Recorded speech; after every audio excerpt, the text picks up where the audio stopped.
Runaway Ralph, ch.3, page 59. "It isn't a butterfly," answered the boy. "It's a mouse. I rescued him from Catso." By now Ralph had managed to get his feet down and his head up, and could see that he was suspended in the air in some sort of net. Through the mesh he could see a plump, cheerful woman who was wearing slacks and a blouse.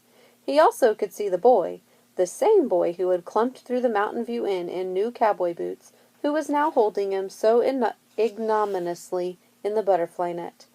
Better a net than a paw, thought Ralph philosophically, because he felt that where there was a boy there was hope. Boys liked mice. "A mouse?" exclaimed the woman. "You caught a mouse in a butterfly net?" "Yes," answered the boy, "and I'm going to keep him." Where, wondered Ralph? In his pocket? He hoped so. A boy's pocket was apt to be warm and dark and full of crumbs. The cat, cheated of his prey, stalked off with his tail in the air, trying to pretend in a most dignified manner that he did not want a mouse anyway. "Good," said the woman enthusiastically, surprising Ralph. All the women he had known, the housekeeper, maids, and guests of the hotel, referred to mice as nasty creatures, or pesky rodents, and from Ralph's point of view, spent their time trying to outwit perfectly harmless little animals. "We can find a place for him in our nature corner," suggested the woman, who Ralph decided must be the Aunt Jill Sam had mentioned. "Come on into the craft shop. I'm sure we have an old cage somewhere." Ralph was disappointed. He had looked forward to a dark and crummy pocket. At the same time he was anxious. If he was to be trapped in a cage, how could he get back to his motorcycle? The screen door creaked as it was opened, and Ralph found himself looking through the net at a room with long work tables and walls lined with shelves full of boxes, jars, and odds and ends. Seated on a bench were 3 girls, who were busy braiding with long, thin strips of colored plastic. They appeared to ignore the boy, until the woman rummaged around on the shelves and produced a small wire cage with an exercise wheel inside and a bottle for water fastened at one end. Suddenly the girls were interested. "What's the cage for, Aunt Jill?" asked one of them, as all 3 jumped up from the bench. "Garf caught a mouse in his butterfly net," explained Aunt Jill. "He wants to keep it." "In a butterfly net?" The girls found this feat funny. "Let me see! Let me see!" they begged.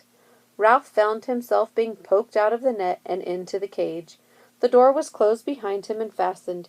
He scurried behind the exercise wheel, where he sat trembling, partly from fright and partly from relief at being safe from the cat.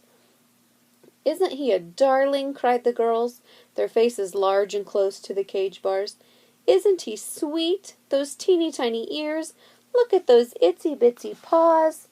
Ralph looked for help toward the boy, who had stepped aside and now stood scowling beside the screen door. "Aunt Jill, can we feed the mouse?" begged the girls. "Please let us feed him." Ralph turned his back and curled up into the smallest possible ball. "The mouse belongs to Garfield," said Aunt Jill. "He gets to feed his own mouse." "Skip it." Ralph thought Garf sounded angry. He heard the boy's footsteps leave the craft shop and the screen door screech and slam as it opened and closed. "What's the matter with him?" asked one of the girls, who sounded as if she did not really care. "Girls, do you know what I think we should do?" asked Aunt Jill. "I think we should all help Garfield enjoy camp. This is his first time away from home, and he doesn't know anyone here. I think he's lonely." "But he's mean," protested the girl with the sunburned nose. "He just stays off by himself." "There's nothing mean about that," Aunt Jill pointed out. "I know," admitted the girl, "but oh, I don't know. Anyway, Garf is a funny name." "Maybe he doesn't think so," said Aunt Jill. Ralph could feel one of the girls trying to poke her finger through the bars of his cage. "At meals he won't talk or sing," she said, jabbing Ralph with a stick. "He just eats, and then he gets up and walks out." Ralph tried to draw himself into a tighter ball. "See, he's standing just over there," said another girl. "He practically never talks to anybody." Aunt Jill lifted Ralph's cage up onto a shelf in the corner near a window. "Catching a mouse in a butterfly net is certainly doing something," she remarked. "I think Garf should take care of the mouse." Ralph made up his mind not to budge. If he stayed perfectly still, sooner or later they would all go away and let him enjoy peace and quiet in his nice, safe cage. Then maybe Garf would come back. He might even think of bringing a corner of a peanut butter and jelly sandwich. Then Ralph would simply explain to Garf that he needed to get out of the cage because he had to take care of his motorcycle. He was quite sure that Garf would understand, for he looked like the kind of boy who was interested in speed and motorcycles and who would know how to make a miniature motorcycle go. Chapter 4. Chum.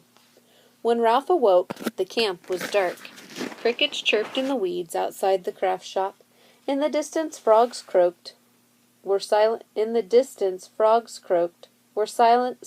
silent, and croaked again. Timidly, Ralph began to investigate his new home. Someone had supplied him with food and water. A piece of paper had been dropped thoughtfully into one corner. Knowing that he was safe from the cat, Ralph nibbled at some dry corn and a lettuce leaf until his stomach was full. Then he shredded the paper, which was somewhat harder to chew than the Kleenex he enjoyed at the Mountain View Inn, and spread it around his cage before he summoned enough courage to explore his exercise wheel. Ralph climbed cautiously onto the wheel, which swung back and forth so alarmingly that he jumped off. He ran around his cage, examining the wheel from every angle. Deciding that the worst that could happen to him was falling off, Ralph tried again. This time he stayed on the wheel, and when he became accustomed to the swinging motion, he tried a few cautious steps. The wheel spun pleasantly beneath his feet. Ralph ran faster. The wheel increased its speed. Ralph raced as hard as he could run, and then stopped. To his astonishment, the wheel continued to spin, and Ralph was carried completely around the circle, so that for an instant, before he began his descent, he was upside down at the top of the wheel. This ride was fun. When Ralph had coasted to a stop, he began to run again so that he could spin around the full circle once more. Round and round went Ralph as the shadows in the craft shop faded. Spinning on a wheel was as dangerous and as exciting as riding a motorcycle. His motorcycle! Ralph leaped from the wheel to the side of the cage nearest the window. The rays of the rising sun slanted through the bamboo, but no matter how hard Ralph strained his eyes, he could not catch even a glimpse of chrome or red metal. If only he had some way of knowing his motorcycle was still hidden beneath the bamboo husk. An alarm clock went off in a lodge nearby, and a boy in rumpled pajamas stumbled out to blow the bugle notes that brought the camp to life. Ralph busied himself scattering his shredded paper about his cage, nibbling his food, and racing on his wheel. While the campers were in the dining hall eating, Garf slipped into the craft shop, checked on Ralph's food and water, and slipped out again so quickly that Ralph only had begun to summon his courage to speak. That's funny, Ralph thought. The boy acts as if he's doing something wrong. After breakfast, Aunt Jill and several boys and girls straggled into the craft shop and settled down to make pictures by gluing dried rice, peas, beans, and corn to scraps of plywood. Mosaics, they called them. Such a waste of good food, thought Ralph, recalling some of the hard times he'd gone through with his family back at the Mountain View Inn. Those campers were ruining enough food to keep a mouse family healthy for weeks. Before long, the mosaic makers discovered Ralph, who obliged them by racing on his wheel. "Hey, look at him loop-the-loop," said a boy named Pete. "Isn't he darling?" cried a girl. Apparently all girls called mice, at least mice in cages, darling. Ralph could not resist showing off by looping the loop once more, and when many hands pushed bits of the mosaics into his cage, he nibbled greedily. At least there was no scrounging at Happy Acres Camp. The next time Garf slipped into the craft shop while everyone else was in the dining hall, Ralph gathered his courage to speak. "Say," he began in a timid voice, but the boy must not have heard, because at that moment he began to sing uncertainly to himself. "Little rabbit frou-frou, hopping through the forest, scooping up the field mice and banging them on the head." Ralph was stunned by the words Garf sang. What kind of boy would sing such a wicked song? Certainly not a boy a mouse could trust. Frightened and disappointed, he scuttled to the farthest corner of his cage and turned his back.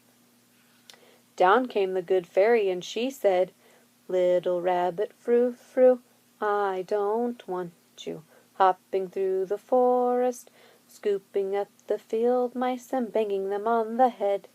As Ralph sat trembling in his corner, he listened and was puzzled.